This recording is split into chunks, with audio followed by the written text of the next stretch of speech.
प्रकरणों के क्रम से ग्रंथ संख्या का वर्णन, ग्रंथ की प्रशंसा, शांति, ब्रह्म दृष्टा और दृश्य का विवेचन, परस्पर सहायक प्रज्ञा और सदाचार का वर्णन। श्री वशिष्ठ जी कहते हैं, रघुनंदन जिसका हृदय पूर्वोक्त प्रकार के विवेक से युक्त है, वही इस जगत में महान है और वही ज्ञानोपदेश सुनने का योग्य अधिकारी है।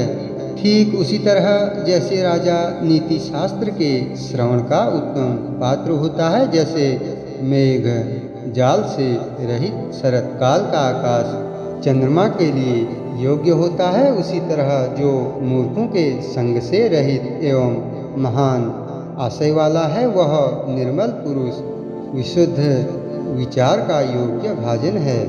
श्री राम, तुम इस समग्र गुण लक्ष्मी से संपन्न हो, अतः मैं आगे जिसका वर्णन करूँगा उस मन के मोह को हरने वाले वाक्य को सुनो, जिसका पुण्य रूपी कल्प वृक्ष फलों के भार से अत्यंत झुका हुआ खड़ा है। वही पुरुष मुक्ति प्राप्ति के निमित्त इसे श्रवण करने के लिए उद्योग करता है।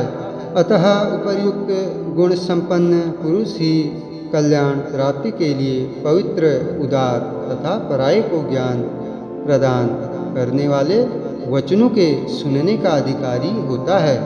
यह संहिता मोक्ष साधन की प्रतिपादिका सारभूत अर्थों से परिपूर्ण और मोक्ष दायिनी है। इसमें 32,000 श्लोक बतलाए जाते हैं। जैसे गाढ़ निद्रा के वशीभूत हुए पुरुष के सामने दीपक जला दिए जाने पर यद्यपि उसे प्रकाश की कामना नहीं रहती तो भी प्रकाश होता है, उसी प्रकार इस संहिता के परिशीलन से इच्छा न रहने पर भी निर्वाण की प्राप्ति हो जाती है। यह संहिता स्वयं सम्यक प्रकार से परिशीलन करके जानी गई हो अथवा अन्य द्वारा वर्णन किए जाते समय सुनी गई हो, तो भी पाप ताप की शांति द्वारा सुख की हेतुभूता देव नदी गंगा के समान यह अज्ञान के उपशम द्वारा तुरंत सुख प्रदान करती है। जैसे रस्सी का पूर्ण ज्ञान हो जाने से उसमें उत्पन्न हुई सर्प भ्रांति विनष्ट हो जाती है, उसी तरह इस संहिता के सम्यक परिशीलन से संसार दुख शांत हो जाता है। इस संहिता में पृथक पृथक रचे गए 6 प्रकरण हैं, जो युक्त युक्त अर्थ वाले वाक्यों से युक्त और सार सार दृष्टांतों से भरी हुई सूक्तियों से समन्वित हैं। उनमें पहला प्रकरण वैराग्य नाम से कहा गया है, जिसके अध्ययन से उसी प्रकार विराग की वृद्धि होती है जैसे मरुस्थल में भी जल के सिंचन से वृक्ष बढ़ता है। जैसे मणि के भली भांति मार्जित किए जाने के कारण उत्पन्न हुए प्रकाश से उसमें निर्मलता प्रकट हो जाती है, उसी तरह 1,500 श्लोकों से युक्त इस वैराग्य प्रकरण का विचार करने से विषयों के दोषों का परिज्ञान होने के कारण उत्पन्न हुए विवेक के प्रकाश से हृदय में शुद्धता का उदय हो जाता है। तदंतर मुमुक्षु व्यवहार नामक प्रकरण की रचना की गई है। इस प्रकरण में केवल 1,000 श्लोक हैं। युक्तियों से भरा होने के कारण यह अत्यंत सुंदर है और इसमें मुमुक्षु पुरुषों के स्वभाव का वर्णन किया गया है। इसके बाद तीसरा उत्पत्ति प्रकरण आता है, जो दृष्टांत और आख्यायिकाओं से परिपूर्ण तथा विज्ञान का प्रतिपादक है। उसमें 7,000 श्लोक हैं। इस प्रकरण में अहम और त्वम जिसका स्वरूप है एवं जो वास्तव में उत्पन्न न होकर भी प्रकट हुई सी प्रतीत होती है, दृष्टा और दृश्य के भेद से समन्वित उस सांसारिक संपत्ति का वर्णन किया गया है। इस प्रकरण के सुनने पर श्रोता इस संपूर्ण जगत को अपने हृदय में ऐसा समझता है कि यह त्वम और अहम के विस्तार से युक्त लोक, पर्वत और आकाश से समन्वित संकल्पमय नगर के तुल्य क्षण झंसी स्वप्न में प्राप्त हुए पदार्थों के समान सत्ता रहित मनोराज्य की तरह विस्तार वाला, अर्थ शून्य होने के कारण गंधर्व नगर के सदृश, दो चंद्रमाओं की भ्रांति के समान मृग तृष्णा में जल भ्रांति की तरह नौका के चलने से पर्वतादि के संचलन भ्रम की भांति चंचल और यथार्थ लाभ से रहित है, तथा जैसे सुवर्ण में कंकड़, जल में तरंग और आकाश में नीलिमा असत है, वस्तुतः ये क्रमशः अपने अपने अधिष्ठान के ही अंग हैं, उसी तरह यह जगत असत होकर भी सत रूप से उत्पन्न हुआ है। परमार्थ दृष्टि से तो यह उस विज्ञान रूपी शरत काल के आकाश के समान है, जिसका अज्ञान रूपी उहरा पूर्ण रूप से शांत हो गया है। तत्पश्चात चौथे स्थिति प्रकरण की रचना की गई है। इस प्रकरण में 3000 श्लोक हैं और यह व्याख्यान और आख्यायिकाओं से भरा हुआ है।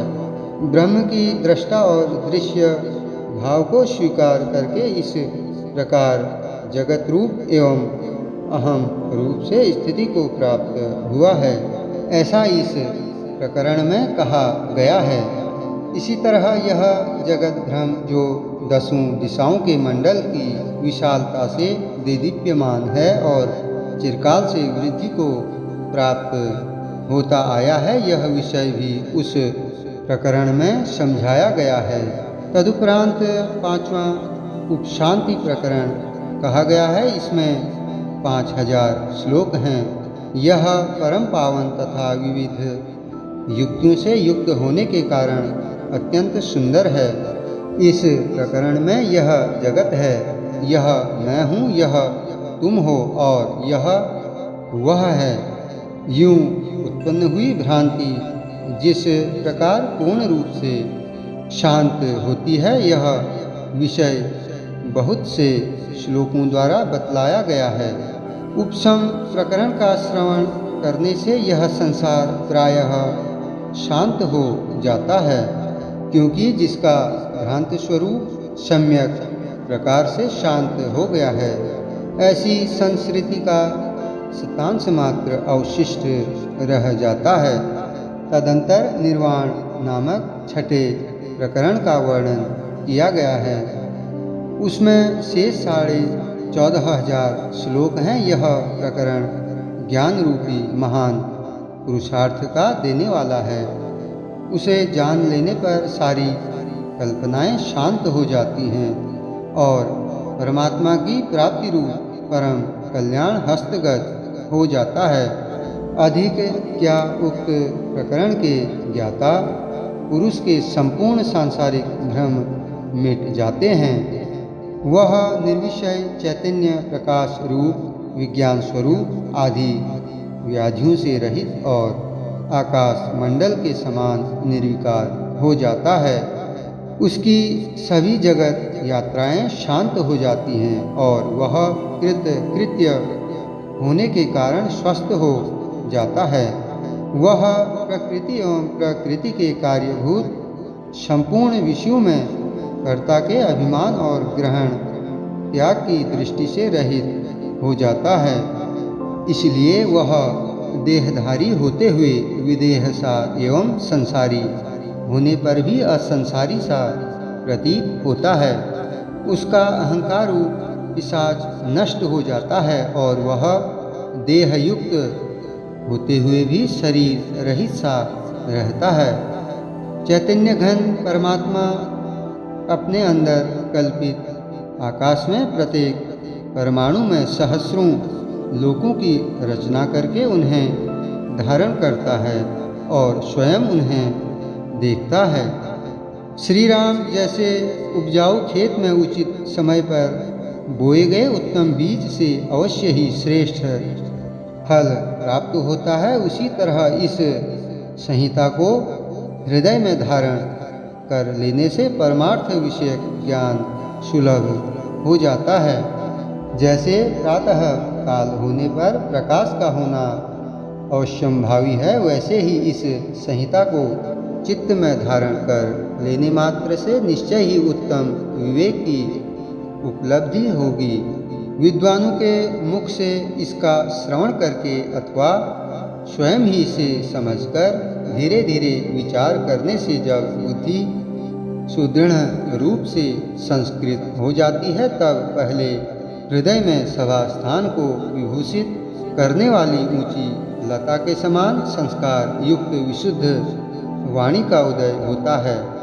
फिर महान गुणों से सुशोभित वह श्रेष्ठ चतुरता प्रकट होती है, जिससे राजा तथा देवगण भी प्रसन्न होते हैं। जैसे सुंदर नेत्रों से युक्त पुरुष रात्रि के समय दीपक हाथ में लेकर सभी पदार्थों को देख लेता है, उसी तरह बुद्धिमान मनुष्य सर्वत्र पूर्वापर का ज्ञाता हो जाता है।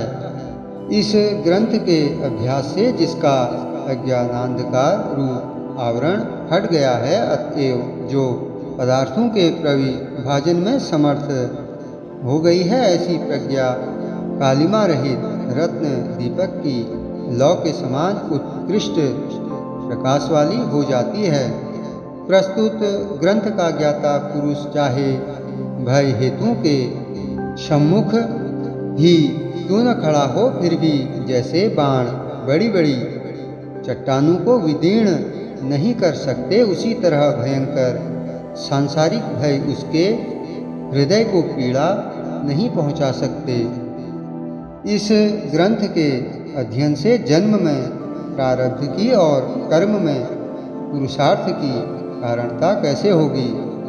इस प्रकार के संशय समुदाय दिन में अंधकार की भांति विलीन हो जाते हैं। इस ग्रंथ का विचार करने वाले पुरुष के हृदय में समुद्र की सी गंभीरता का, सुमेरुगिरी की सी धीरता का और चंद्रमा की सी शीतलता का उदय हो जाता है।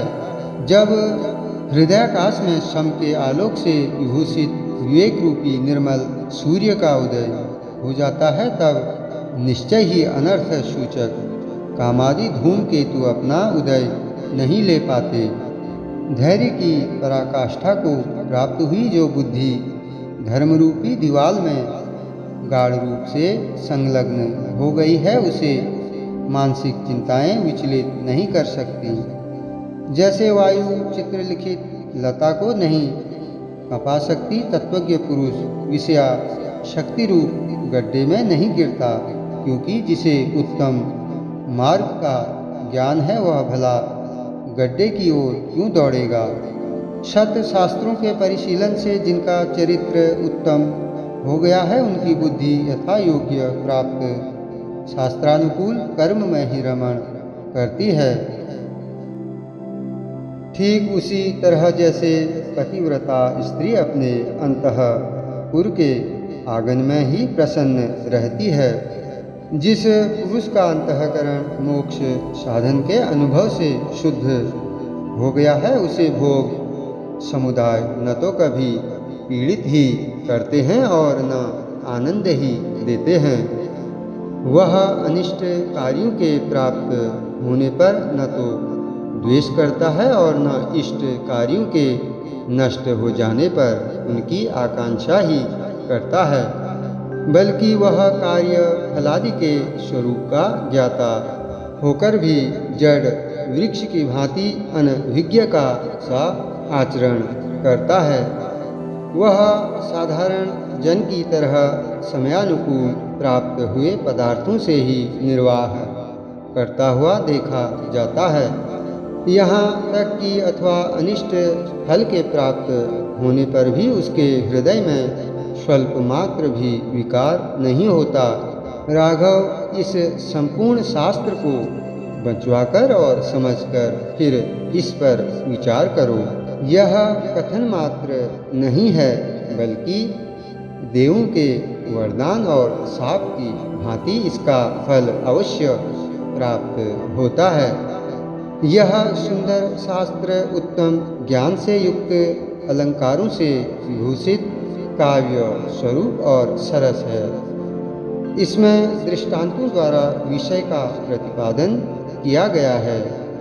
जिसे थोड़ा भी पदार्थ का ज्ञान है, वह स्वयं ही उसे समझ लेता है, किंतु जो स्वयं इसे जानने में असमर्थ है उसे पंडित के मुख से सुनना चाहिए। जैसे संकल्प द्वारा निर्मित नगर में पुरुष को हर्ष विषाद बाधा नहीं पहुँचाते, उसी तरह संसार भ्रम का परिज्ञान हो जाने पर यह भी कष्टदायक नहीं होता। जैसे यह चित्रलिखित सर्प है, वास्तविक सर्प नहीं है, ऐसा जान लेने पर वह सर्पजनित भय का दाता नहीं होता। उसी तरह इस दृश्य संसार रूपी सर्प का यथार्थ ज्ञान हो जाने पर यह भी सुख अथवा दुख नहीं देता। जैसे चित्रलिखित सर्प का पूर्ण ज्ञान हो जाने पर उसका सर्पत्व ही नष्ट हो जाता है, उसी प्रकार संसार का वास्तविक स्वरूप ज्ञात हो जाने पर यह स्थिर रहते हुए भी शांत हो जाता है, अर्थात इसका प्रभाव नहीं पड़ता। रघुनंदन, यह शास्त्र ज्ञान का विस्तार करने वाला और बुद्धि द्वारा ग्रहण किए जाने वाले सारभूत पदार्थों की परमा विधि है। अब मैं इसका वर्णन करता हूँ, सुनो। पहले जिस विधि से यह शास्त्र श्रवण किया जाता है तथा जिस परिभाषा से इसका यथार्थ रूप से विचार करने का विधान है वह श्रवण करो। जिस देखे हुए पदार्थ के सादृश्य से अनुभव में न आए हुए पदार्थ का ज्ञान कराया जाता है, बोधो प्रकार रूप फल प्रदान करने वाले उस सादृश्य को विद्वान लोग दृष्टांत कहते हैं। श्री राम जैसे रात्रि में दीपक के बिना घर में रखे हुए बर्तन आदि सामग्रियों का ज्ञान नहीं हो सकता, उसी तरह दृष्टांत के बिना अपूर्व अर्थ का बोध होना असंभव है। उपमान और उपमेय के जिस कार्य कारण भाव का प्रतिपादन किया गया है वह पर ब्रह्म को छोड़कर शेष सभी पदार्थों के साथ लागू होता है। मैं यहाँ ब्रह्मोपदेश के प्रसंग में तुमसे जो दृष्टांत कह रहा हूँ उसमें एक देश के साधर्म्य से प्रकृतार्थ का परिग्रहण किया जाता है। यहाँ ब्रह्म तत्व का बोध कराने के लिए जो जो दृष्टांत दिया जाता है वह स्वप्न में प्रतीत होने वाले पदार्थों की तरह मिथ्याभूत जगत के अंतर्गत ही है, ऐसा समझना चाहिए। उत्पत्ति के पूर्व और विनाश के उत्तर काल में जैसे यह जगत अभावग्रस्त था, उसी तरह वर्तमान काल में भी विचार करने पर अवस्तुभूत ही है। अतः मिथ्यात्व के कारण जागृत और स्वप्न इन दोनों की समानता है। यह प्रसिद्ध बात बालकों तक की समझ में आ सकती है। मोक्ष साधनों के निर्माता ग्रंथ कर्ता महर्षि वाल्मीकि ने दूसरे भी जिन ग्रंथों की रचना की है उनमें भी ज्ञातव्य वस्तु का ज्ञान कराने के लिए केवल यही व्यवस्था रखी है। दृष्टांतों के जिस अंश में क्षमता संभव हो उसी अंश के साथ क्षमता रखी जाए। क्योंकि यह जगत स्वप्न संकल्प और ध्यान से कल्पित नगर के समान मिथ्या है, इसी कारण यहाँ वे ही दृष्टांत दिए गए हैं, दूसरे नहीं। ज्ञान प्राप्ति के लिए कारण रहित ब्रह्म में जो कारणता की उपमा दी जाती है वहाँ उपमा प्रयुक्त पदार्थों के साथ सर्वांश में साधर्म्य संभव नहीं हो सकता। अतः विवाद रहित बुद्धिमान पुरुष को ज्ञान प्राप्ति के लिए उपमान से उपमेय का एक अंश में ही साधर्म्य स्वीकार करना चाहिए। पदार्थों के अवलोकन में दीपक के प्रकाश मात्र के अतिरिक्त उसके पात्र, तेल और बत्ती आदि किसी का भी उपयोग नहीं होता। केवल एक देश के सादृश्य से उपमान उपमेय का ज्ञान करा देता है। इस दृष्टांत में उपमान दीपक केवल प्रकाश से उपमेय मणि का बोधक होता है।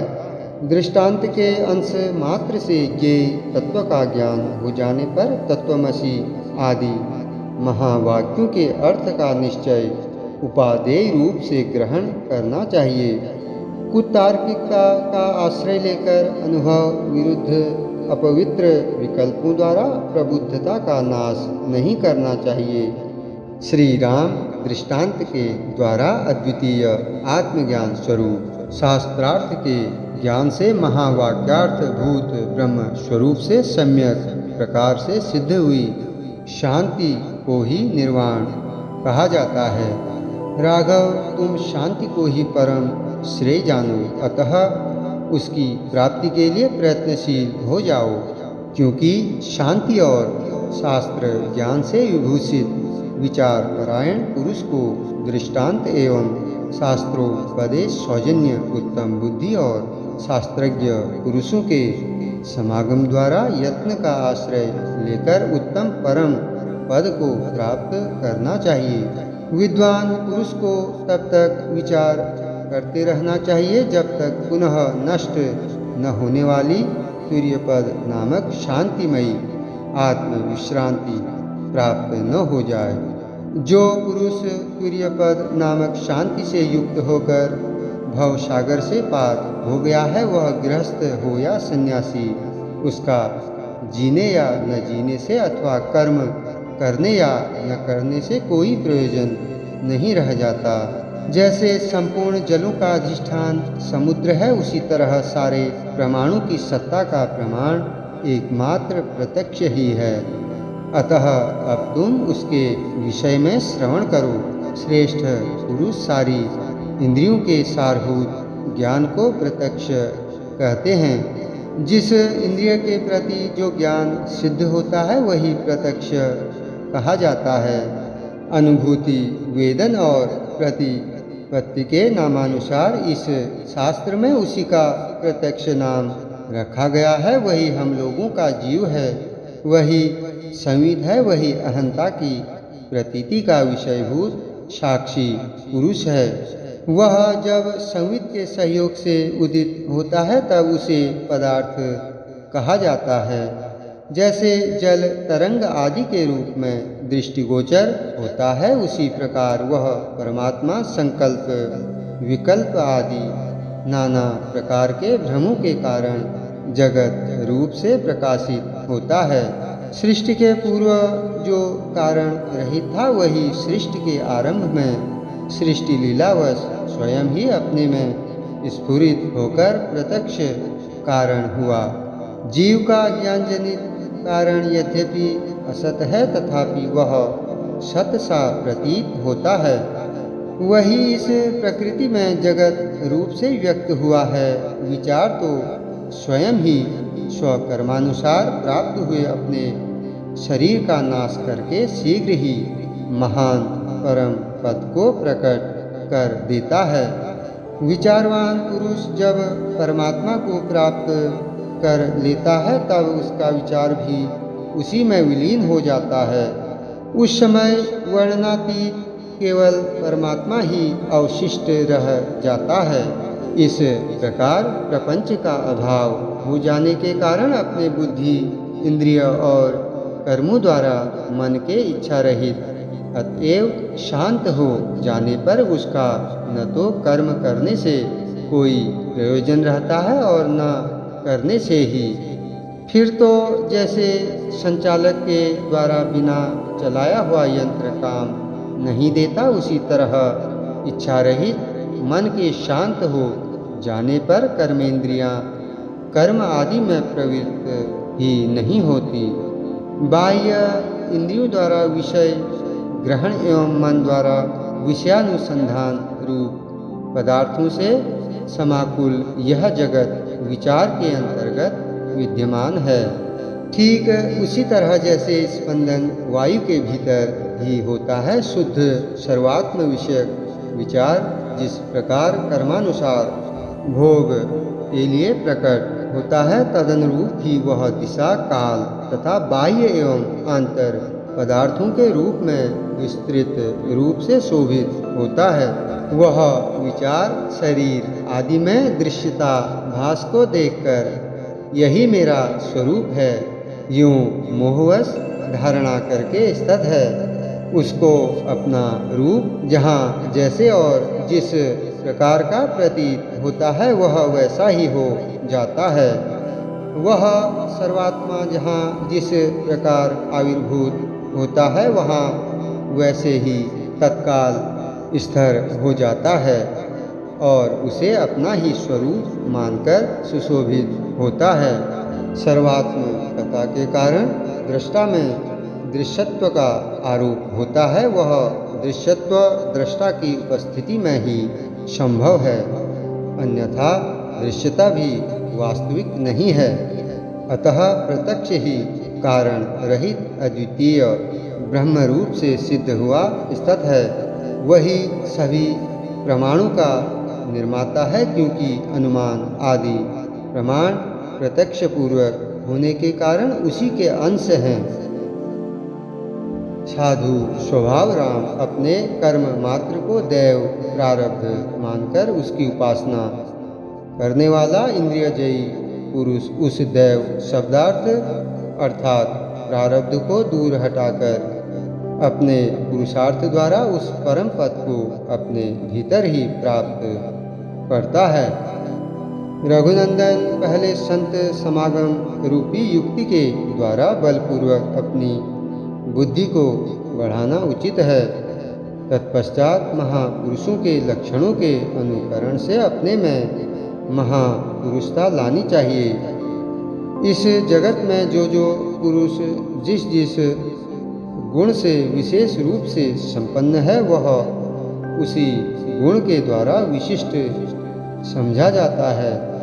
अतः शीघ्र ही उस पुरुष से वह गुण प्राप्त करके अपनी बुद्धि की वृद्धि करनी चाहिए। जैसे कमल से सरोवर और सरोवर से कमल परस्पर उन्नति लाभ करते हैं, उसी तरह ज्ञान से सम आदि गुण और सम आदि गुणों से ज्ञान ये परस्पर वृद्धिगत होते रहते हैं। सत्पुरुषों के सदाचरण से ज्ञान की और ज्ञान से सत्पुरुषों के आचरण की वृद्धि होती है। यूं ज्ञान और सत्पुरुषों के आचरण परस्पर एक दूसरे के सहयोग से बढ़ते रहते हैं।